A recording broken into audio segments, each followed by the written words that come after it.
Ciao a tutti e benvenuti in questo nuovo video. Io sono Sayubi Crochet ed oggi vediamo insieme come realizzare questa borsettina che a quanto pare, le più attente di voi avranno capito, fa parte di una capsule.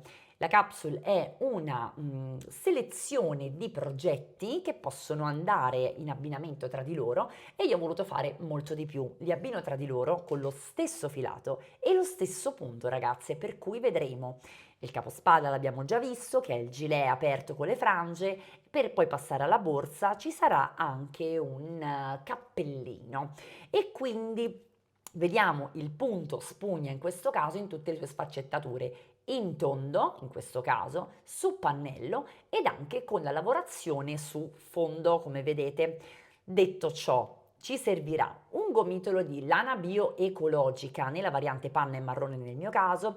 Ho voluto strutturare la mia borsa molto piccola con un fondo 18x8, ma potete realizzarla con il fondo che preferite e stesso vale per i manici. Volevo utilizzare dei manici trasparenti che avevo in casa e quindi li ho utilizzati. Voi potrete spaziare in qualunque tipologia di manico. Ma non è finita qui. Due uncinetti, il 3,5 per lavorare il fondo e il 5,5 per lavorare poi il corpo della borsa. E dulcis in fondo abbiamo un organizer che io ho scelto nella dimensione più piccola che ho trovato in un negozietto vicino casa. Detto questo, ragazze, ago da lana marca Pontiforbici e direi che siamo assolutamente pronte per iniziare. Inizierò questo progetto lavorando il fondo con un uncinetto un po' più piccolo con il 3,5. Intanto ho realizzato 2 punti in ogni foro, eccetto per i 4 che costituiscono gli angoli dove ho realizzato 3 punti, quindi 3 maglie basse. Una volta fatto questo vado a realizzare il mio giro consueto di maglia bassa in costa facendo attenzione che i punti totali che io mi ritrovo alla fine del giro siano un multiplo di 5. Fatto questo posso allentare un pochino la lavorazione e prendere l'uncinetto, eccolo qua, numero 5,5. Mi inserisco, realizzo 3 catenelle, ecco fatto, volto il lavoro e nello stesso punto con il filo sull'uncinetto entro realizzando 3 maglie alte, una, 2 e 3, tutte nello stesso punto. Salto 3 maglie, 1, 2, 3, entro nella quarta con una maglia bassa, 3 catenelle,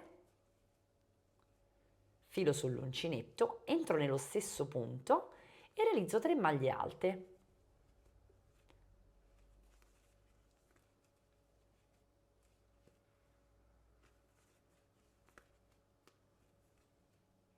E continuo in questo modo, quindi salto 3 maglie, entro nella quarta con una maglia bassa,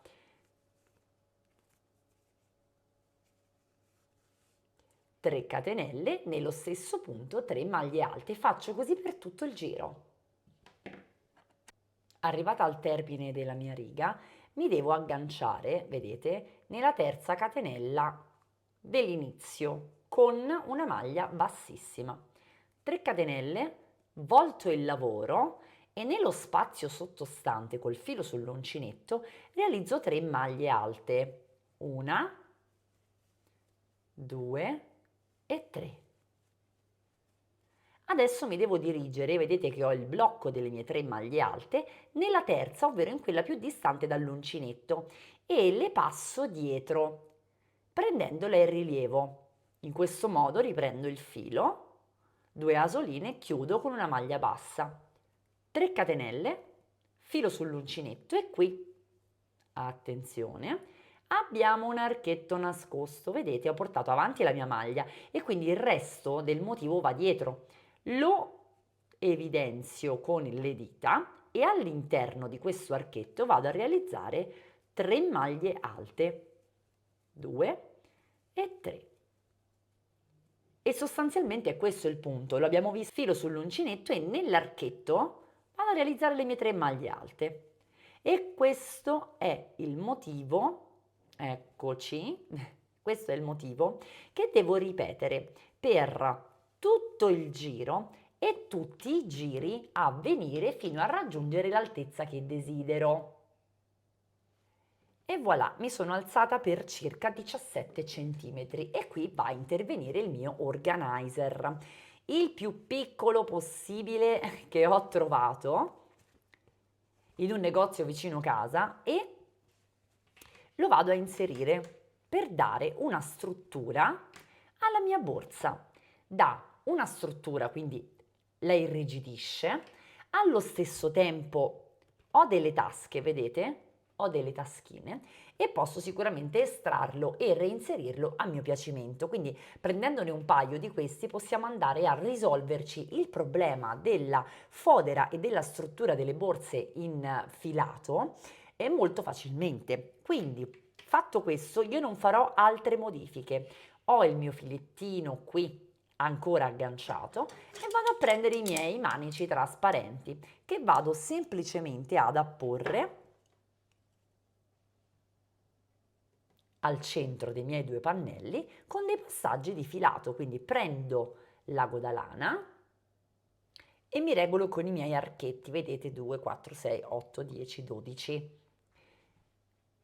Salto 1 e 1 e so che in questi archetti qua vado a inserire i miei manici. Per poterlo fare mi porto con l'ago da lana attraversando i punti nell'archetto che mi occorre.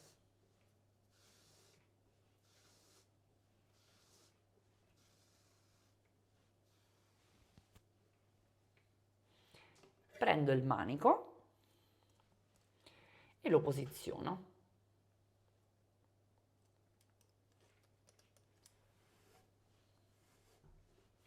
Faccio vari passaggi naturalmente, quindi faccio 3 o 4 passaggi per far abbracciare molto bene il manico alla mia lavorazione. Faccio la stessa cosa dal lato opposto e direi che il gioco è fatto.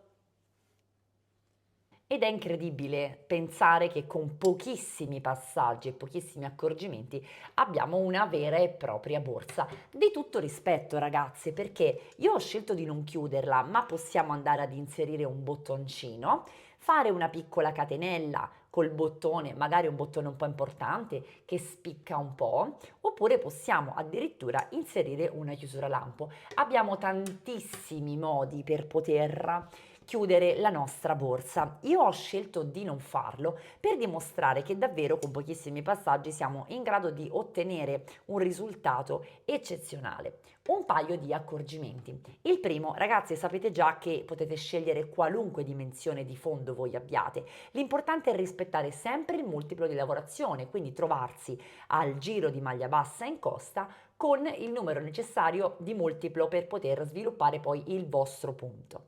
Altra cosa, stesso vale per l'organizer. All'interno scegliete un organizer anche leggermente più ampio del vostro fondo, ma non di tanto, perché poi andrà altrimenti a stirare troppo la vostra lavorazione.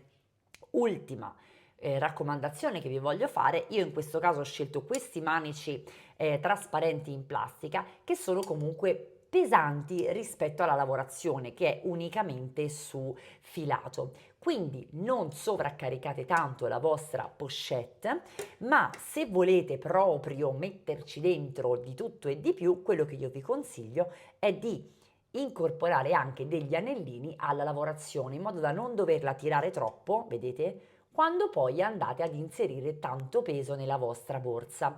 Ma qui mi riaggancio a un discorso strutturale. Ho voluto realizzare questa borsa piccolina proprio perché non vada molto riempita. Io amo indossare borse di questa taglia perché ci entra tutto ciò che io porto dietro quotidianamente, quindi non ho il grosso problema di sovraccarico. Qualora voi doveste però averlo, io vi consiglio di utilizzare intanto degli anellini per poter sostenere ancora meglio il vostro manico, e se proprio volete andare sul sicuro aggiungete anche un pezzettino di rete all'interno della lavorazione in modo da creare una vera e propria struttura e che i manici vadano a pesare sulla struttura della rete e non sul pannello lavorato in filato. Detto questo, io spero che questo progetto vi sia piaciuto e non vedo l'ora di realizzare una bella foto, magari un piccolo reel con tutta la mia capsule indossata.